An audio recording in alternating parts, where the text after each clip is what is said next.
You are listening to Dr. Ron's Words of Wisdom, words on leadership, goal setting, productivity, and a whole lot more. I trust that you will consider this like your vitamin and supplement for your heart and mind, and wherever you receive podcasts from. If you would subscribe to Dr. Ron's Words of Wisdom, leave a rating and a brief written review. Today I want to talk about productivity in tough times. I've talked a little bit about leadership in some of these difficult times, but I'm going to do something that I don't know that I've ever done on Dr. Ron's Words of Wisdom. I'm going to start with two Bible verses that I think can help orient us in this time. They're found in the 34th Psalm, verses 17 and 18. The righteous cry out to the Lord, and he hears them. He delivers them from all of their trouble. Verse 18, the Lord is close to the brokenhearted and saves those who are crushed in spirit. I have about 8 things that I think will help us as we try to stay a minimum level of productivity in these very, very interesting times. And so let's begin with them. Let's start with number one. Number one is prioritize self-care. Now is not a time just to push through and to go through. Some of you are very sad. Some of you are really struggling, and I, for one moment, do not mean and do not want to minimize that. If you need help, you need to reach out and receive the help. For many folks, these are very, very frightening times. But let's talk about self-care. That would start off with spiritual. Be a great time, whatever your walk spiritually is, to get into the Word, to pray, to really just check out where you are spiritually. If you have a little extra time, it'd be a great time to kickstart your devotional life and making sure that the spiritual part of yourself is being taken care of. And then there's some physical self-care. Many of you are quarantined into your house or your yard. Fortunately, where I live, I'm allowed to walk my 2 little dogs, and so whether they like it or not, we're all getting exercise. But what I've discovered over these years as I have really begun doing physical exercise in earnest these last couple of years is that as much as it does for me physically, it really does a lot for me mentally and emotionally. Especially when last year or so we went through some kind of difficult things in our family.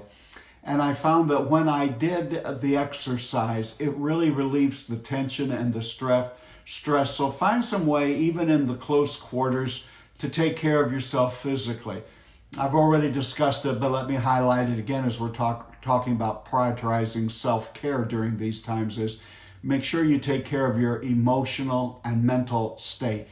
Some of you are in close quarters with small children, and I know you have to feel like the walls are closing in. But make sure you take some time emotionally and mentally and focus on getting your mind in a good spot. Now, the other thing that sometimes it sounds selfish to people to talk about self-care, but taking care of yourself makes you stronger for not only yourself, but for everyone in your life. So self-care is vitally important. Do not ignore it. The second thing that I would say on how to stay productive in these difficult times is we're going to have to adjust our expectations. I have a Brendon Burchard folder that I go through. It's kind of an evening, a morning routine, some goals and all of that. And I discovered a couple of days into what we're doing, it was sort of a waste of the paper that it was written on. So I've set that journal, that very important productivity piece on my shelf. I'll re-engage with it when life gets slightly back to normal. So I've had to adjust my expectations. I'm not able to do the things that I was able to do a month ago. I've had to adjust them. We're having to go different kinds of directions. I didn't say throw away your expectations, throw away your goals. You're just going to have to adjust them down to the area in which we're living right now. And it's okay. Some of your adjustment may be make it through the day, and that will be okay. But I have kind of still have some things I'm working on. Now, this next one, number 3 of what we need to do to be productive in tough times, is going to sound counterintuitive for the situation we're in. And I say to you, don't isolate yourself. Now you're saying, how in the world can you do that? We are basically in the definition of isolation. But for all the times in human history that something like this could have happened, this is a great day, because here I am via video as if I'm with you there in your home. We can call people, we can text people. We Zoomed with some folks last night on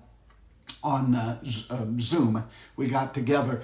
I'll have several meetings this week in which we do that. And so don't just isolate yourself. Reach out to someone. I've even noticed as I've been walking the neighborhoods, a 3 or 4 block radius that I walk my dogs, that I've, at safe distancing, gotten into conversations with people, because I feel like everyone is experiencing this isolation and everyone is trying to reach out. So don't just isolate yourself. That really does help us to get ourselves in always a not so good place. So don't isolate yourself. If you need help, reach out.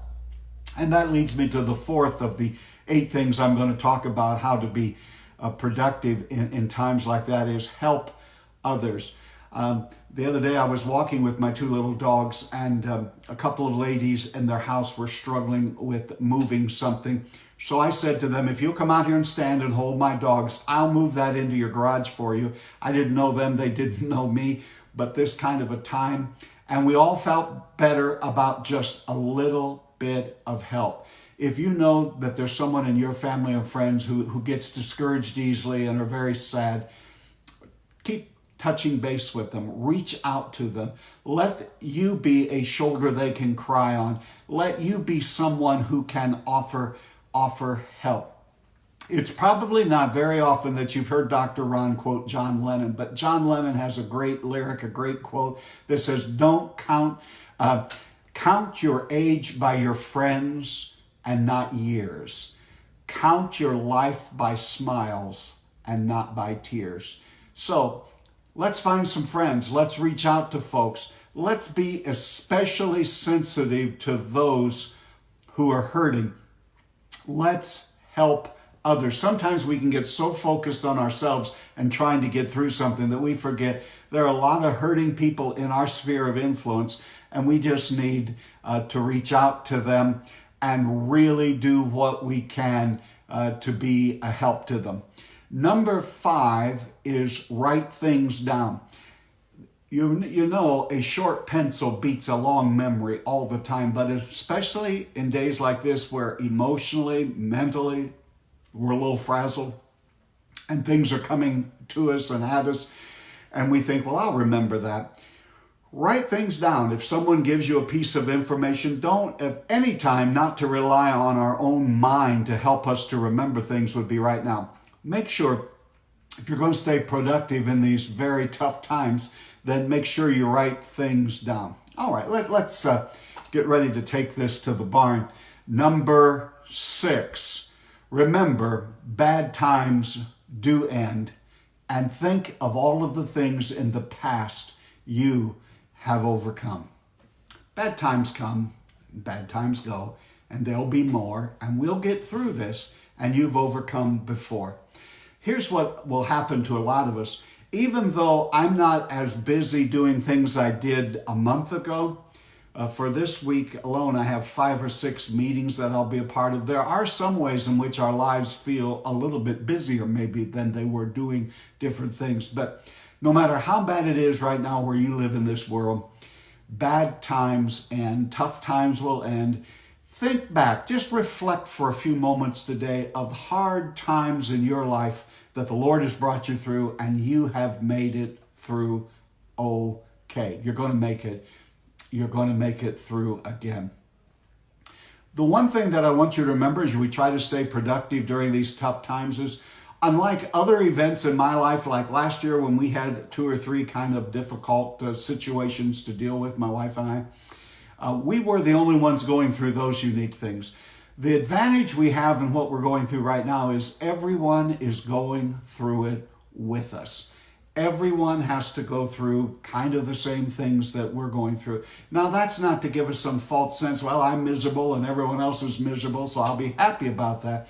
It's just to remember, everyone is going through it. And one of the reasons we need to reach out is not only to help, but a lot of people will give us ideas of how they're staying positive, how they're making it through, how we are doing this, and God is going to bring us through.